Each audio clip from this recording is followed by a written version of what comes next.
हो जाता है, क्योंकि वो अपने जन्मों की मैल उतारने के लिए तो जाता है कि मैंने पाप किए, मैंने अपराध किए हैं। ऐसे ही सदगुरुदेव जी संसार में आकर जीवों के इतने कर्म बंधनों को काटते हैं, उन्हें वह ऐसा अनमोल खजाना दे देते हैं कि जीव उस कर्म को करता हुआ जीव जब ऐसा गुरुदेव की शरण में आता है तो सदगुरुदेव प्रसन्न हो जाते हैं, उन्हें ऐसे भक्ति का दान दे देते हैं और सौभाग्यशाली वे जीव होते हैं जो उसे अपने दामन में समेट लेते हैं।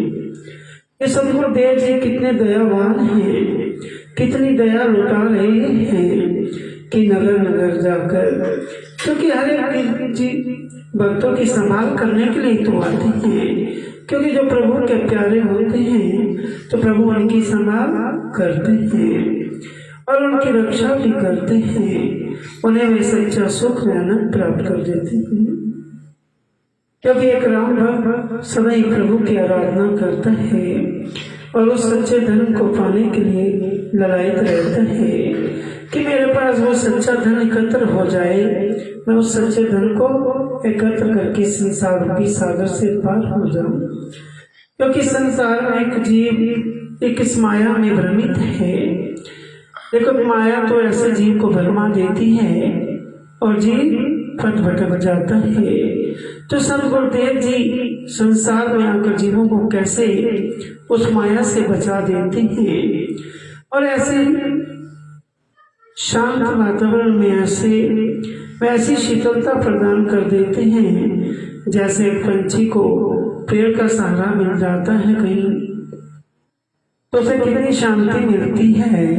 तो ऐसे ही सदगुरुदेव जी एक जीव को सच्चा सुख सच्ची शांति देने के लिए संसार में आते हैं और सौभाग्यशाली वह जीव है जो सदगुरुदेव के प्यारे बनकर और प्यार पाने के लिए सदगुरुदेव के प्यारे बने रहते हैं।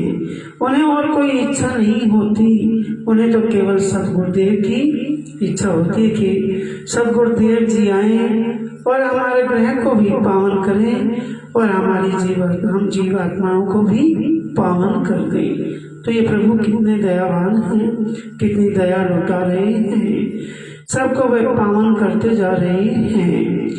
सौभाग्यशाली वे जीव हैं जो उस नाभ रूपी गंगा में स्नान करते हैं। तो सदा ही प्रभु कृपा करें और सबके कर्म पुकारों को सुनकर सबके भावों को सुने और सबके हृदय में वह प्रेम जागृत कर दे। प्रभु ऐसे कृपा करना, ऐसे दया। बोलो जयकारा।